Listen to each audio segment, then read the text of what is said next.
mas toda a expansão marítima no mundo todo. Isso ocorreu em diversos pontos da história. E esse classismo ele foi se estabelecendo e se estruturando dentro das sociedades. Isso foi acontecendo e foi manifestado, e é manifesto hoje em todos os sentidos, em todos os vieses da sociedade. Tá? Por exemplo, áreas sociais. O audiovisual tem muita expressão cultural, classista, racista. Dentro das religiões existe também. Muita casa doméstica, era assim. Agora está mudando esse formato.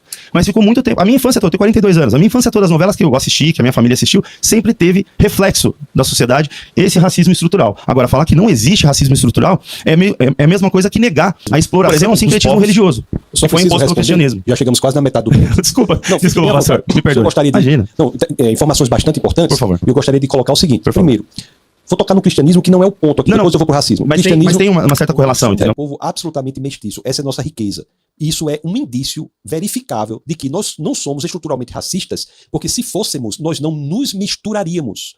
É isso, eu estou dizendo, mas deixando bastante claro, não é dizer que não possa haver racistas. Existem estupradores, pedófilos... Antes de partirmos para o vídeo, eu gostaria de 1 minuto da atenção de vocês. Essa é a nossa lojinha Vende Shop. Nela vocês encontram alguns produtos personalizados de diversos tamanhos e cores diferentes, como bags, camiseta infantil, canecas, posts, bottoms, ímãs e baby looks. Vale lembrar que todos os produtos da nossa loja são feitos com algodão sustentável, garantindo sustentabilidade com ética para promover melhorias sociais, ambientais e econômicas. Toda compra que vocês fazem gera impacto socioambiental positivo em nossa comunidade. E não menos importante, parte do nosso lucro de cada produto é direcionada a algumas instituições, como por exemplo o Hospital da Baleia, um hospital público localizado em Minas Gerais, conhecido por sua atuação na área da oncologia, tratamento de câncer, e por ser referência estadual em ortopedia e oncologia pediátrica, assim como o Instituto Entre Irmãos, Instituto à Margem, ONG que transforma vidas através de ferramentas que desenvolvem pessoas em situação de vulnerabilidade social, ofertando educação de qualidade, inclusão social pelo esporte e cultura, defesa de direitos e qualidade de vida. Clica no link do primeiro comentário fixado e não se esquece de deixar seu like, curtir e compartilhar. E vamos pro corte. Não existe racismo estrutural no Brasil. Meu nome é Leonardo Cardi, tenho 42 anos, sou empresário e comunicador. Bom, para iniciar, eu acredito, pastor, que eu acho que é uma interpretação completamente, na verdade é uma afirmação bem equivocada, porque desde a formação desse país, né, desde o princípio, o classismo já se estabeleceu com os índios, né? Quando vieram os portugueses para o Brasil, as primeiras incursões em que tentou-se manipular os índios de uma forma a subjugá-los, né? Já é, de certa forma, a imposição de um racismo. O que seria isso? Um sectarismo, uma forma de punir, né? Ou individualizar por conta da raça. Por assim, esta raça tem este acesso, nós temos este acesso.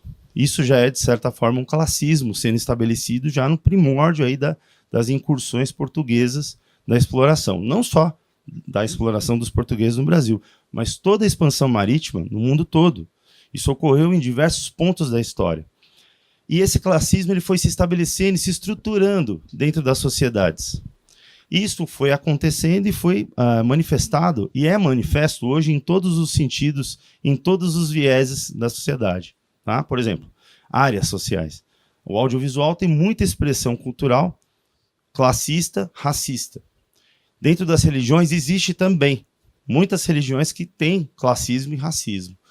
E apesar de que nós não estamos falando do que eu vou citar agora, mas xenofobia e misoginia tem também grande semelhança com o racismo, né? Não é o foco aqui, o escopo da discussão. Mas o racismo, ele cria uma doença grave na sociedade, e criou uma doença grave que uns podem ter, outros não podem ter determinada coisa. E isso também está ligado à questão econômica, claro, mas basicamente há uma interpretação do sujeito de que aquela raça é inferior. E isso é tão grave, mas tão grave, não só falando parafraseando pessoas mas sábias aí que falaram do Holocausto, mas eu falo por mim próprio. A minha experiência de vida em todo o audiovisual, eu sou da área de audiovisual, sempre, de tudo que eu estudei, eu encontrei sempre viés racista em todo tipo de obra. Nem que seja o mínimo possível, mas existe.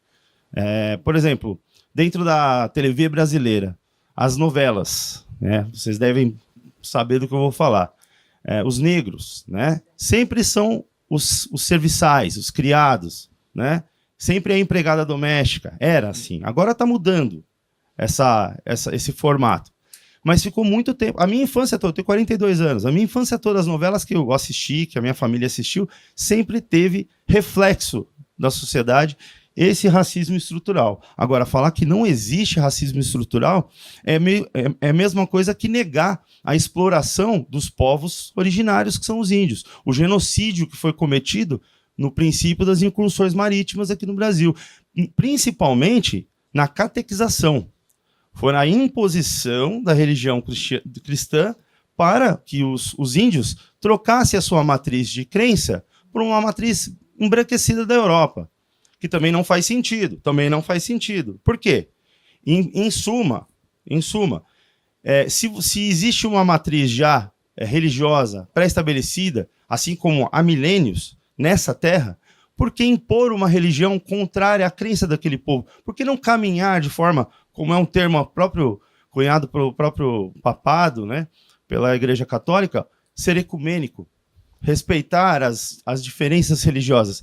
E aí também entra na questão do racismo. Por exemplo, o sincretismo religioso, que foi imposto pelo cristianismo. Já chegamos quase na metade do tempo. Desculpa, pastor. Me perdoe. Eu gostaria de... Imagina. Não, informações bastante importantes. Por favor. Eu gostaria de colocar o seguinte. Primeiro, vou tocar no cristianismo, que não é o ponto aqui. Depois eu vou para o racismo. Mas tem uma certa correlação, entendeu? Com a estruturação da civilizatória, digamos assim. O cristianismo se expande pelo convencimento. Nós não podemos saber o que é melhor para outro povo. Naquela época não, pastor. Não, desculpa, perdão. O senhor ainda quer falar? Não, desculpa.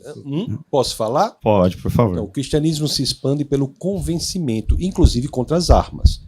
O cristianismo é, por natureza, uma visão de mundo que se expandiu contra as armas. Isso é um outro ponto.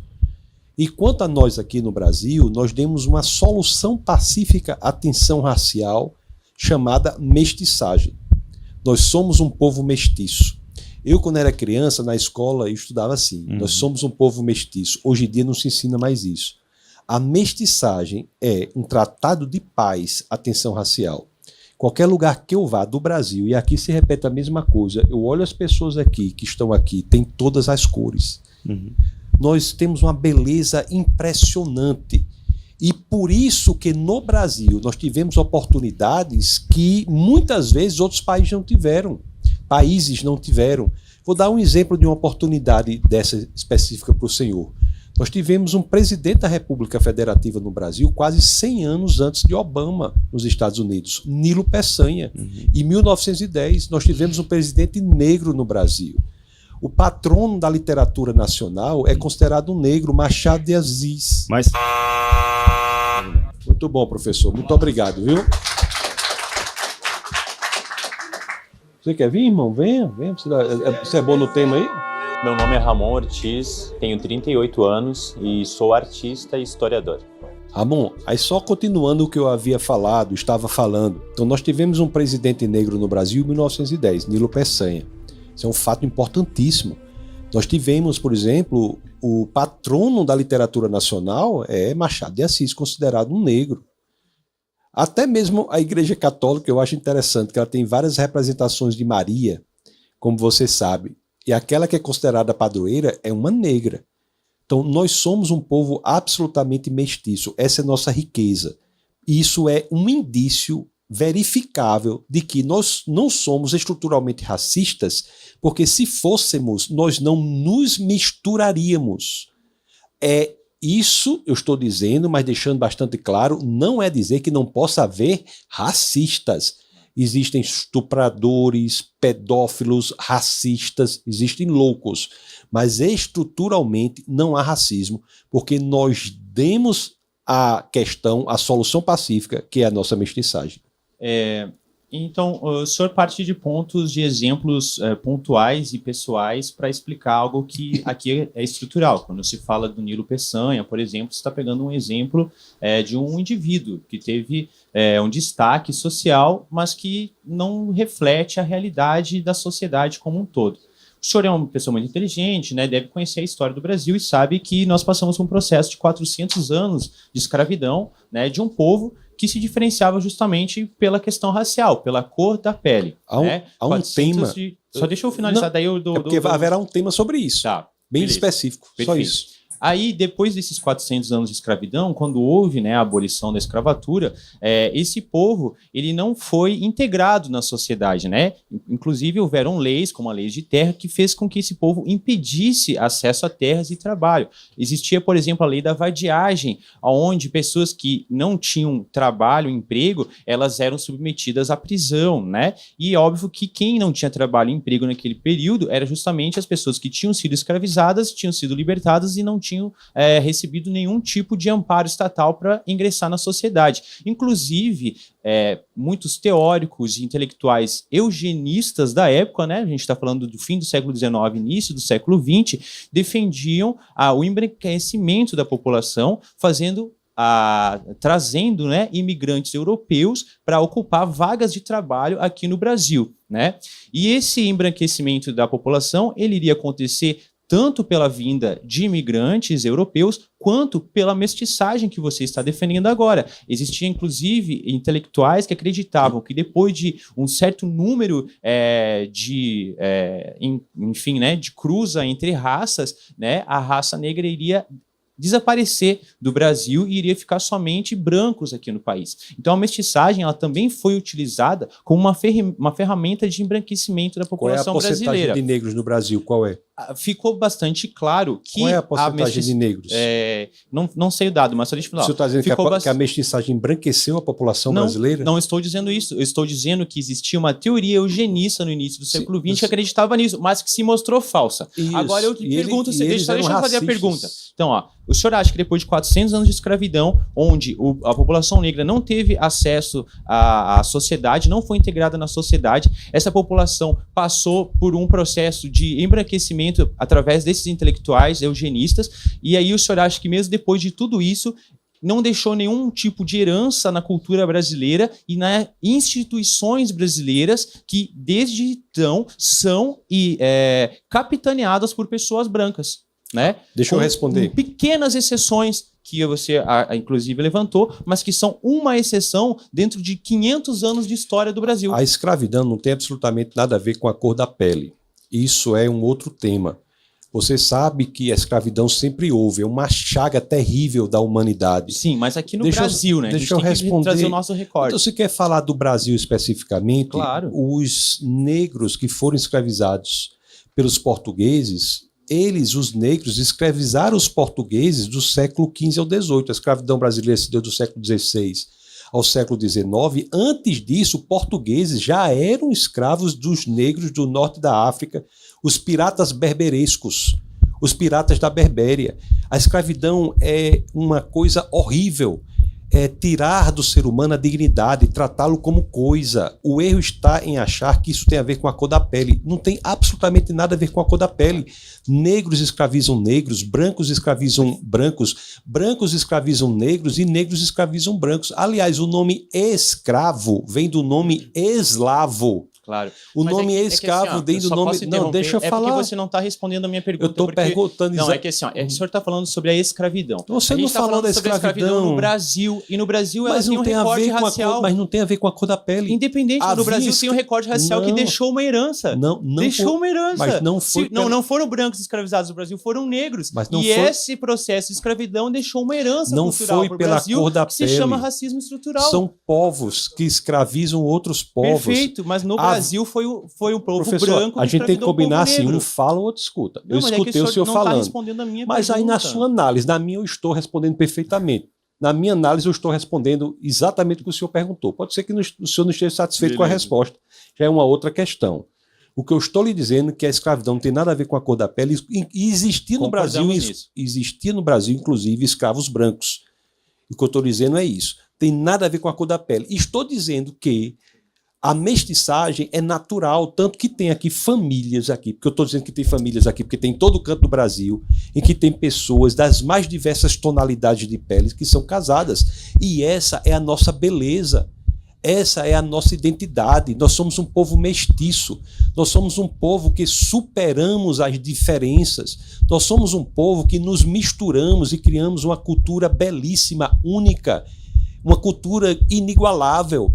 Uma das maiores belezas que nós temos no Brasil é isso. E essa proposta de dizer que há racismo estrutural onde não há, divide as pessoas com uma senzala ideológica para dominar principalmente o negro. Quando o negro não vai achar que ele não é um indivíduo, vai achar que antes ele deve se identificar pela cor da pele. Isso destrói o negro. Os maiores intelectuais da face da Terra, e minha maior, talvez, influência intelectual, Thomas Sowell, fez agora 95 anos de idade. Um negro demonstra claramente como é importante romper com essas senzalas ideológicas de índole muitas vezes racistas que fazem com que essas pessoas fiquem absolutamente cooptadas e dominadas, e esses grupos ideológicos querendo dizer como essas pessoas devem falar, pensar e agir. É um horror. Nós somos indivíduos independentes. Nós temos que entender que a vida é dura. Temos que trabalhar, todos nós. E ainda digo mais uma coisa, talvez o senhor não conheça, eu sou do sertão do Nordeste. Lá no sertão do Nordeste existe uma pobreza enorme de brancos loiros. A região do Seridó, por exemplo, brancos loiros passando fome, sem água. Todos, não se vê um negro lá, por exemplo. Por quê? Porque a situação do Brasil não é racial, a situação do Brasil é outra que tem que ser solucionada. Então nós temos que romper com essas limitações que nos fazem agir como escravos em vez de sermos genuinamente livres. A gente tem no Brasil legislação, por exemplo, da lei contra o racismo, né? A gente tem no Brasil, por exemplo, a lei de cotas raciais. A gente está quase acabando esse tempo, né? Mas eu gostaria só de refletir. Se existem leis, essas leis elas foram criadas em cima de dados. Esses dados, eles mostram que existe racismo no Brasil, e esse racismo ele acontece de forma estrutural a partir do momento que a gente tem instituições onde a representação do povo negro ela é muito inferior ao número de pessoas negras na sociedade. Institucionalmente é que não há racismo, não há uma lei que discrimine uma raça. Não existe uma lei no Brasil que discrimine uma raça. Institucionalmente, que é um dado formal, aí é claro que não há racismo. Qual é a lei que diz que só pode ter concurso para determinada raça? Agora, com as cotas, é que se estabelece o racismo, e não apenas isso, o tribunal racial.